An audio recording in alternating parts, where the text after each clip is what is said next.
Sanskrit portion का अभी कारक चल रहा है, कारक की पुनरावृत्ति हो रही है, कारक का पुनर्पठन हो रहा है।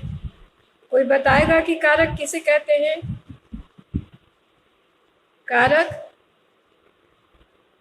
क्रिया से जिसका सीधा संबंध हो उसे कारक कहते हैं। हाँ, और कारक 8 होते हैं और प्रत्येक कारक का संबंध विभिन्न विभक्तियों से होता है। जैसे कर्ता कारक प्रथमा विभक्ति, कर्म कारक द्वितीय विभक्ति, करण कारक तृतीय विभक्ति, संप्रदान कारक चतुर्थी विभक्ति, ठीक है, और अपदान कारक पंचमी विभक्ति, अब अपदान कारक पंचमी विभक्ति, संबंध षष्ठी विभक्ति, अधिकरण सप्तमी विभक्ति और संबोधन। संबोधन के लिए कारक विभक्ति में संबोधन ही लिखते हैं, ऐसे वो अष्टमी है। तो कर्ता कारक किसे कहते हैं? कर्ता जो कि क्रिया को संपादित करता है उसे कर्ता कहते हैं। जैसे राम पर, हाँ, जो क्रिया को संपादित करता है उसे कर्ता कहते हैं। अभी बच्चे आए हैं, अमन कुमार, हर्षराज, रौनिक कुमार, सार्थक, बच्चे आए हैं अभी। हाँ, तो कर्ता कौन है? जैसे मैं बोलूं कि अहम पाठयामि, अहम पाठयामि, इस वाक्य में कर्ता कौन है? बहुत अच्छे, त्वम पठसि, त्वम, वेरी गुड, वेरी गुड। हाँ, त्वम पठसि में त्वम। तो तुम देखोगे कि कर्ता हमेशा ही प्रथमा विभक्ति में होता है, प्रथमा विभक्ति का प्रयोग होता है कर्ता में। जैसे चित्रकार चित्रम रचयति, महात्मा, हाँ, चित्रकार किसने दिया उत्तर? मैं देखूं अभी। आरव ने। अमन कुमार, आरव कुमार, रौनित कुमार, हर्षराज, कुमार आदित्य, रोहित कौंडिन्य, दिवाकर, अनामिका। ओके, तो ये हो गया। तो कर्ता तुम लोग समझ गए हो अच्छी तरह से। कर्ता में प्रथमा विभक्ति लगती है, ये तुम्हें पता है। जैसे बहुत सारे उदाहरण है। अहम पाठम स्मरामि, इसमें कौन सा कर्ता है? अहम पाठम स्मरामि, अहम। और अहम की क्रिया कौन है? अहम की क्रियापद कौन है? अहम का क्रियापद कौन है? स्मरामि। अच्छा, उसी तरह से बालिका अध्यापक अध्यापिकाम या बालिका अध्यापकम कथयति, इसमें कौन है कर्ता? बालिका।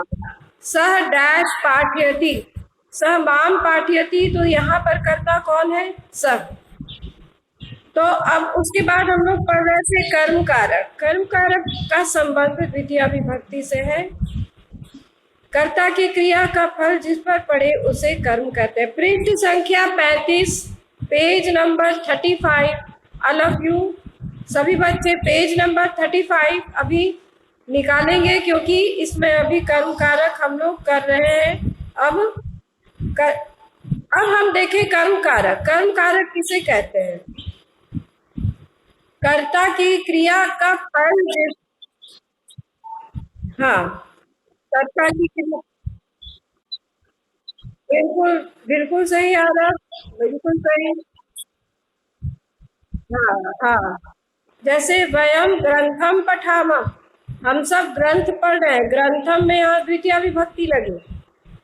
वयम विद्यालयम गच्छामा, वयम विद्यालयम में यहाँ द्वितीय विभक्ति, तो ये कर्म हो गया। जाने की क्रिया का फल किस पर पड़ रहा है? विद्यालय पर, तो विद्यालय शब्द में द्वितीय विभक्ति लगेगी, वही कर्म है। अब जो है इसके बाद आता है, अच्छा, कर्ता जिस क्रिया को करने की अत्यंत इच्छा रखता है उसे भी कर्म कहते हैं। तो कर्ता जिस क्रिया को करने की अत्यंत इच्छा रखता है, जिसे करने को कर्तुरीप्सिततमं कर्मम, तो कर्ता जिसको करने की अत्यंत इच्छा रखे उसे कर्म कहते हैं। बालका भोजनम खादति, उसके खाने की, उसकी इच्छा भोजन को खाने की, तो भोजन वहां कर्म हो गया और भोजन में द्वितीया विभक्ति लगी। उसके बाद है उपपद विभक्ति। उपपद विभक्ति किसे कहते हैं, कोई बताएगा? प्लीज टेल, उपपद विभक्ति किसे कहते हैं? उपपद विभक्ति जो कि बहुत ही इंपॉर्टेंट है। उपपद विभक्ति किसे कहते हैं?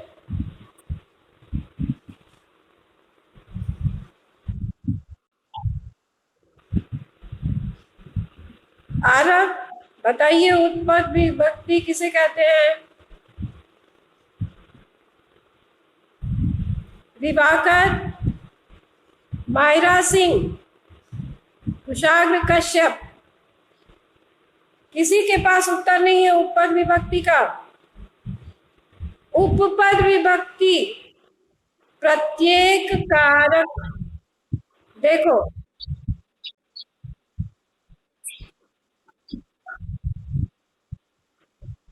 Yes, you came up with the right answer. Okay, आपने बिल्कुल सही उत्तर दिया। जब किसी पद के योग में किसी विशेष विभक्ति का ही प्रयोग हो तो उसे उपपद विभक्ति बोलते हैं। जैसे अभितः, परितः, सर्वतः, उभयतः, योगे, द्वितीया, तो ये द्वितीया विभक्ति की उपपद विभक्ति है। अभितः, परितः, सर्वतः, उभयतः, योगे, द्वितीया। ठीक है, तो अब यहाँ पर देखो, जैसे कि अभिता का क्या अर्थ है? अभिता का अर्थ हुआ दोनों ओर, परिता का अर्थ हुआ चारों ओर, सर्वता का अर्थ हुआ सब ओर, और उभयता का अर्थ हुआ दोनों ओर। तो इन सबों के योग में द्वितीया विभक्ति का प्रयोग होता है। जैसे बालकम अभितः छात्राः संति, बालक के दोनों ओर छात्र हैं, तो बालक पद में यहाँ कौन सी विभक्ति लग गई? द्वितीया। छात्र अध्यापिकाम सर्वतः छात्राः संति, अध्यापिका के चारों ओर छात्र हैं, तो अध्यापिका शब्द में कौन सी विभक्ति लग गई? द्वितीया। उसी तरह से उभयता, उभयता का भी अर्थ दोनों ओर होता है, तो उभयता के योग में द्वितीया विभक्ति। जैसे जैसे सरणीम उभयता, सरणी, सरणी मतलब ले, सरणीम उभयतः वृक्षाः सन्ति, सरणी के दोनों ओर वृक्ष है, मार्ग के दोनों ओर वृक्ष है। सरणीम उभयतः वृक्षाः सन्ति, नदीम उभयतः वृक्षाः सन्ति, नदी के दोनों ओर वृक्ष हैं। उसके बाद एक और इसकी उपपद विभक्ति है प्रति। प्रति योगे द्वितीया, प्रति अव्यय के योग में द्वितीया विभक्ति होती है। प्रति मतलब ओर, टुवर्ड्स। दीनम प्रति दया कुरु, दीन के प्रति दया करो। जो बच्चे अभी ज्वाइन किए हैं, मैं उनके इंफॉर्मेशन के लिए या उनके लिए मैं बता दूं कि पृष्ठ संख्या 35 सुरभि में हम लोग पढ़ रहे हैं। पृष्ठ संख्या 35 पेज नंबर 35 सुरभि बुक आप सबके पास है। तो सुरभि बुक में आप पेज नंबर 35 निकाल लीजिए और हम वहां पर कर्म कारक पढ़ रहे हैं। तो कर्म कारक हमने पढ़ा कि कर्ता की क्रिया का फल जिस पर पड़े उसे कर्म कहते हैं, और कर्म में द्वितीया विभक्ति लगती है। तो जैसे कि राजा प्रासादम गच्छति, राजा महल को जाता है, तो प्रासादम शब्द में द्वितीया विभक्ति लगी। इसके बाद मैंने बताया कि उपपद विभक्ति क्या है। उपपद विभक्ति उसे कहते हैं जिस पद के योग में कोई विशेष विभक्ति का प्रयोग हो, उसे उपपद विभक्ति बोलते हैं। जैसे अभिता, परिता, सर्वता, उभयता, योगे, द्वितीया। अभिता का अर्थ दोनों ओर, सर्वता मतलब चारों ओर, परिता मतलब सर्वता मतलब सब ओर, परिता मतलब चारों ओर। तो इन सबों के योग में द्वितीया विभक्ति लगी। सरणीम उभयता, वृक्षा संति, सरणी के दोनों ओर वृक्ष है। अब हम देखें प्रति के योग में द्वितीया। दीनम प्रति दया कुरु, दीनों की ओर दया करो, प्रति मतलब ओर, टुवर्ड्स। उसके बाद ये और भी उदाहरण दे। जना ग्रामम प्रति गच्छन्ति, लोग गांव की ओर जाते हैं, लोग गांव की ओर जाते हैं। जना ग्रामम प्रति गच्छन्ति, ठीक है। इसके बाद है प्रति के बाद आता है वीणा। वीणा बहुत इंपॉर्टेंट है। वीणा शब्द का प्रयोग संस्कृत पढ़िएगा 8, 9, 10 सब में वीणा का प्रयोग कारक में बहुत ज्यादा, ये बहुत इंपॉर्टेंस रखता है। वीणा में 3 विभक्तियां लग सकती है। वीणा का अर्थ तो समझ ही गए, संस्कृत में ब होता है और हिंदी में हम उसे ब प्रयोग करते हैं, ब। तो बिना, बिना और बिना, तो बिना मतलब हो गया विदाउट, है ना। बिना मतलब विदाउट, बिना मतलब विदाउट। जैसे कि रामम बिना सीता न गच्छति, रामम बिना अयोध्या शून्या, राम के बिना अयोध्या सुनी है। तो राम शब्द में वहां कौन सी विभक्ति लग गई? द्वितीया, ठीक है। लक्ष्मणम बिना रामः न गच्छति, लक्ष्मण के बिना राम नहीं जाते हैं। मातरम बिना, मातरम बिना शिशु न तिष्ठति, माता के बिना शिशु नहीं रहता है। तो ये जान लो कि यहाँ पे द्वितीया तो लगा ही, तृतीया भी लग सकता है और पंचमी भी लग सकता है। जैसे कि रामम रामेन रामात बिना सीता न गच्छति, ठीक है। मातरम मातु बिना सीता न गच्छति, मात्रे बिना सीता न गच्छति, मात्रा बिना सीता न गच्छति, मात्रा में तृतीया विभक्ति लगी। तो अब हम जो है ये क्या बोले,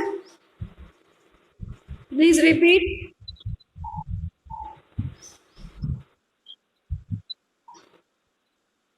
हाँ, विद्याम बिना द्वितीय न, विद्याम बिना न जीवनम, विद्याम बिना न सुखम, विद्याम बिना न ज्ञानम, विद्याम बिना न सफलम जीवनम।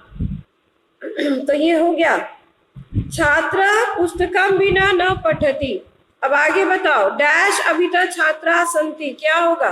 गुरु है, ब्रैकेट में, ब्रैकेट में गुरु है, तो गुरु में द्वितीय लगाना होगा। कैसे होगा बोलो? डैश, हाँ गुरु, वेरी गुड। गुरु अभिता छात्रा संति, गुरु के दोनों ओर छात्र है। उसके बाद है डैश उभयता दृष्ट्वा चलन्तु, डैश उभयता दृष्ट्वा चलन्तु, क्या होगा? सर, हाँ सरणिम, सरणिम उभयता दृष्ट्वा चलन्तु, सरणी के दोनों ओर चल देख कर चले, सरणी के दोनों ओर देख के चले, है ना।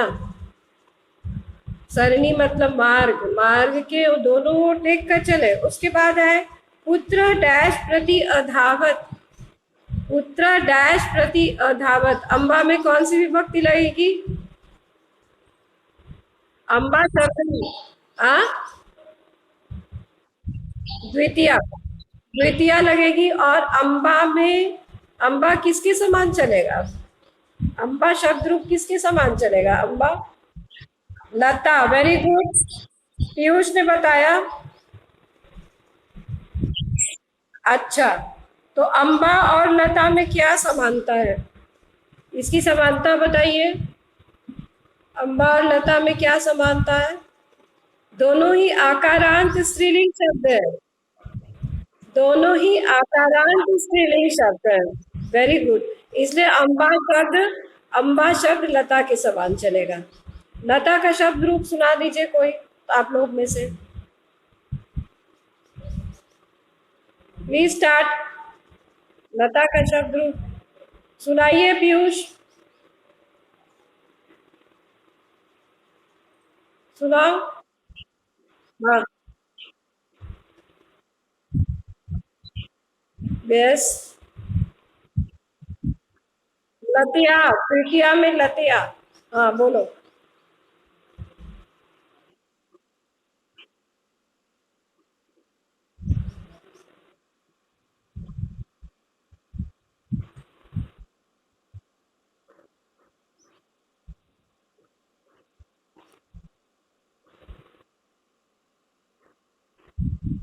ठीक, वेरी गुड, बहुत सही बोला आपने। एक जगह सिर्फ तृतीया में लतिया होगा। और तो इसी तरह से अम्बाम बिना, अम्बाम, अम्बा के बिना क्या है? अम्बाम प्रति अधावत, पुत्र अम्बा की ओर दौड़ा, माता की ओर दौड़ा। डैश परितर शिष्या तिष्ठन्ति क्या होगा आचार्य में? अदिति सिन्हा। आचार्य शब्द में यहाँ कौन सी विभक्ति लगेगी? Page number 35। आचार्य शब्द में कौन सी विभक्ति लगेगी? डैश परितः शिष्या तिष्ठन्ति।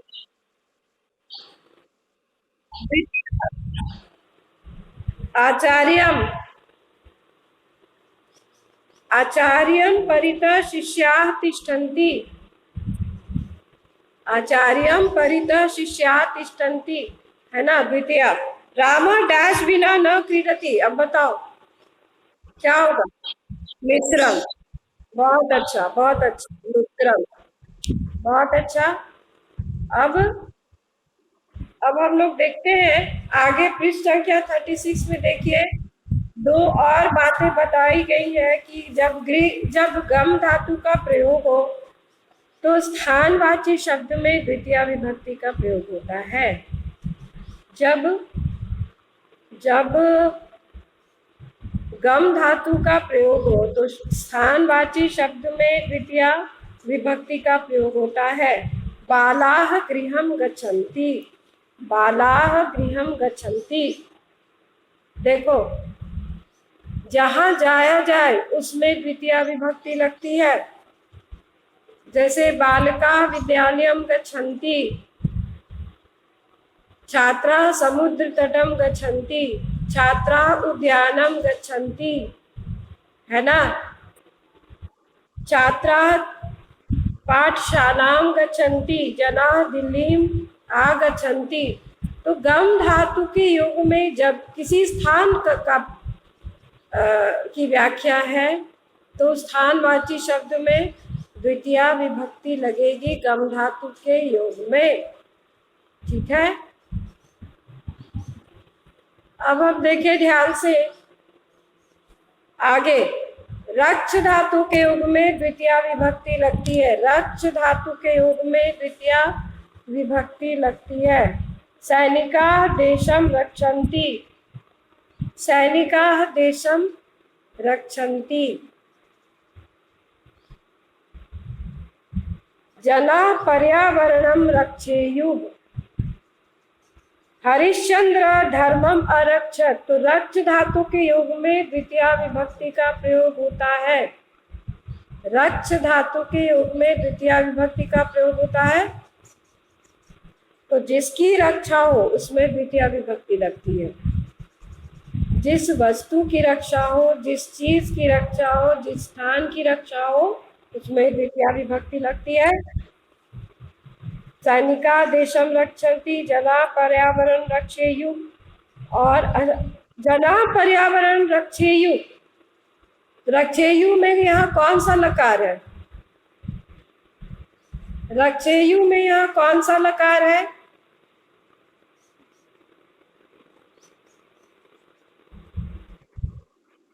कौन बताएगा? रक्षेयु में कौन सा लकार है? रक्षेयु में कौन सा लकार है? विधिनी, वेरी गुड, वेरी गुड। हाँ, तो इसका क्या अर्थ हुआ? जना पर्यावरण रक्षेयु का अर्थ क्या हुआ? चाहिए लोगों को,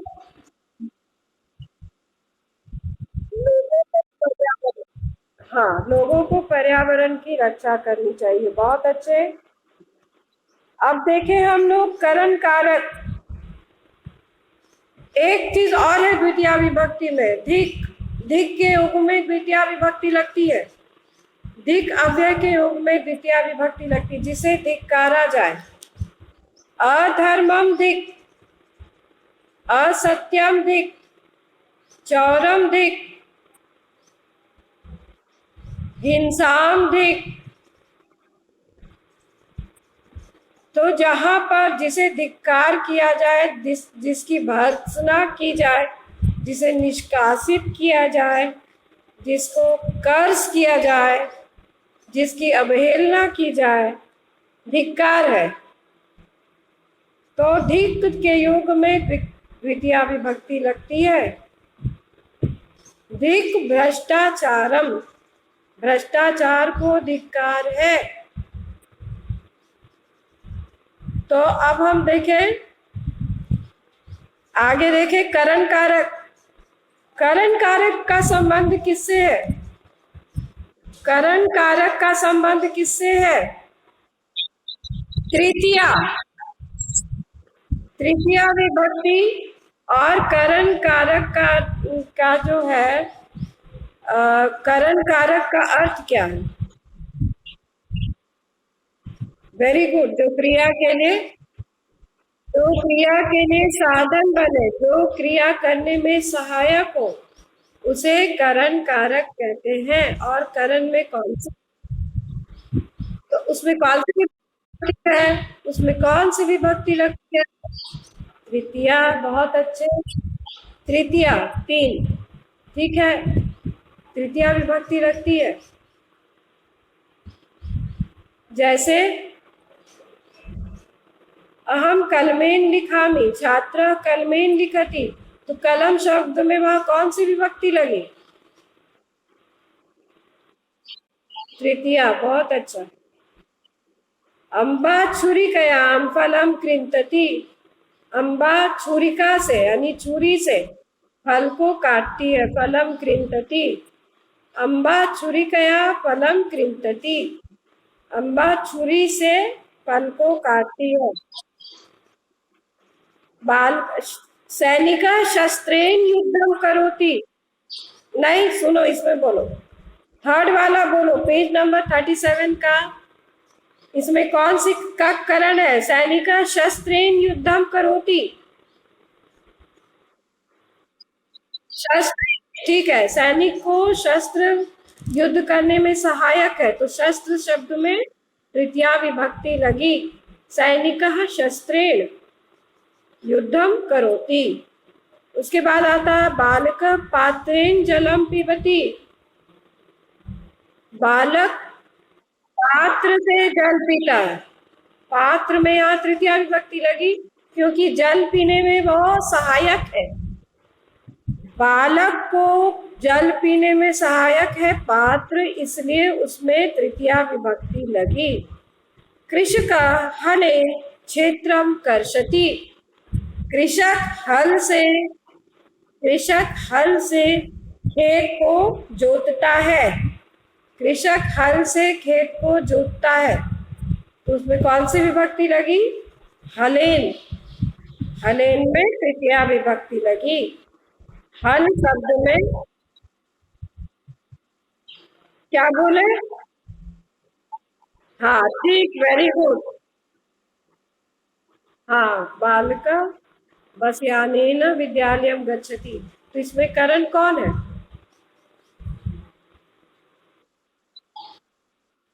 विद्यालय। हाँ, नहीं, बस्यानेन करण है, बस्यानेन करण है। अब इसके बाद देखो, अम्बा डैश नरः परिश्रमेण कार्यम करोति, इसमें कौन करण है? नरः परिश्रमेण कार्यम करोति, परिश्रम, परिश्रम वह करण है और करण में तृतीया विभक्ति लगती है, तो परिश्रम शब्द में तृतीया विभक्ति लगी, परिश्रमेण। बालकः डैश चित्रम पश्यति, नेत्राभ्याम, वेरी गुड। अम्बा डैश रोटिकां पचति, नहीं नहीं नहीं, अम्बा, अम्बा अन्नेन हो जाएगा। किसने उत्तर दिया अन्नेन? अपना नाम बताओ। अन्नेन, आरव ने कहा, ओके। अम्बा अन्नेन रोटिकां पचति, अम्बा अन्न से रोटी बनाती है। रामः डैश कार्यम करोति, हस्तेन, हस्तेन।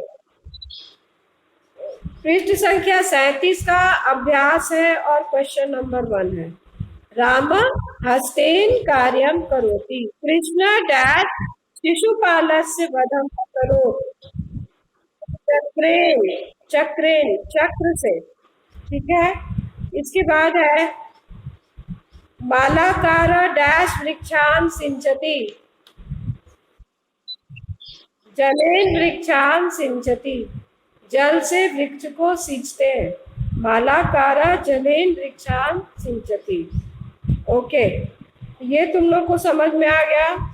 यहाँ पे करण कार्यक्रम रेखांकितम कुर्वन्तु, मालाकार जलेन वृक्षान, जलेन वृक्षान सिंचति, क्या होगा? कौन सा है करण? जलेन, वेरी गुड। सीता स्वरेण गीतम गायति, स्वरेण। श्यामः पुष्पैः मालां रचति, पुष्पैः, सही। सूर्यः स्वकिरणैः शीतं हरति, स्वकिरणैः, स्वकिरणैः। छात्रः उच्च स्वरेण पुस्तकं पठति, उच्च स्वरेण, ठीक है, ये हो गया, बहुत अच्छा, ये भी सही है। अब यहाँ पर तुम्हें जो है, अब तृतीया विभक्ति का उपपद विभक्ति देखना है।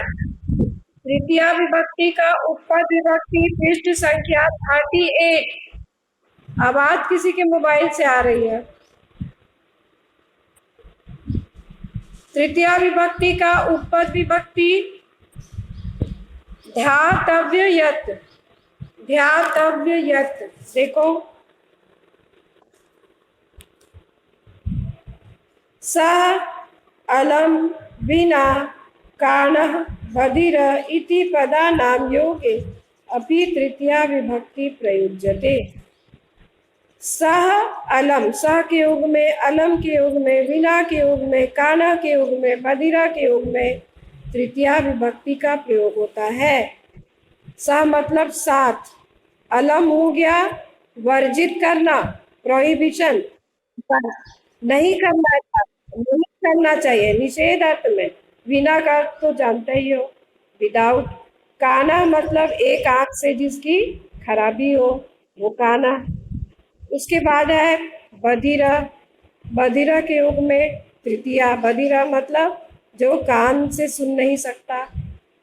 तो अंग विकार के योग में तृतीया विभक्ति लगती है, बिना के योग में तृतीया विभक्ति लगती है, अलम के योग में तृतीया विभक्ति लगती है और सह अव्यय के योग में तृतीया विभक्ति लगती है। सह का अर्थ होता है साथ। इति पदानां योगे अपि तृतीया विभक्ति प्रयुज्यते। अब यहाँ देखो, पुत्र, जनक शब्द यहाँ दिया हुआ है। पुत्र जनकेन सह गच्छति, सह के योग में तृतीया, तो जनक शब्द में क्या विभक्ति लग गई? देखो, जनक शब्द राम की तरह चलता है, तो क्या हो गया यहाँ? जनकेन, हाँ ठीक है, तृतीया। अब यहाँ देखो अलम, अब देखो डैश अलम विवाद शब्द है। अलम मतलब नहीं करना चाहिए, विवादेन अलम, विवाद नहीं करना चाहिए, विवाद नहीं करना चाहिए, विवादेन अलम। सीता डैश सह गच्छति, रामेण, रामेण सह गच्छति, सीता रामेण सह गच्छति। राम शब्द में यहाँ कौन सी विभक्ति लग गई? तृतीया। सीता रामेण सह, हाँ तृतीया विभक्ति। पीयूष डैश सह क्रीडति, शशक है, शशकेन, शकेन, शशक मतलब खरगोश।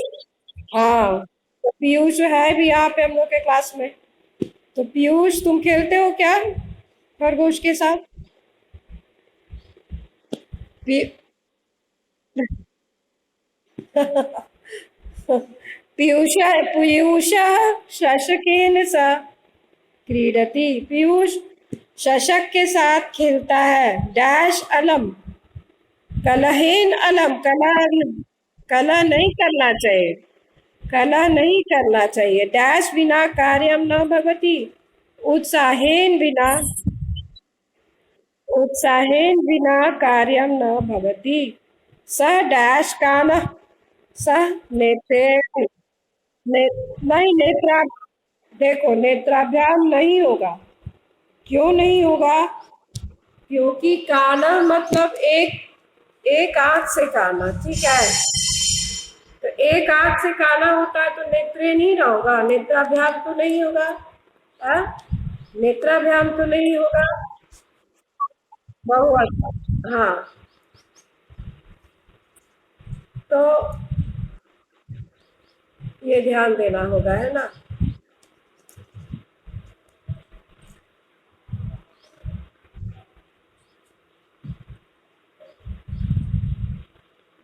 तो सारा हो गया। इसमें डैश बिना कार्यम न भवति, उत्साहेन बिना या उत्साहम बिना भी होता है। उत्साहेन यानी कि तृतीया पढ़ रहे हैं तो हमें उत्साहेन ही लिखना उचित होगा। उत्साहम, उत्साहेन, उत्साहात तीनों हो सकता है, लेकिन अभी यहाँ हम तृतीया पढ़ रहे हैं तो उत्साहेन हो जाएगा।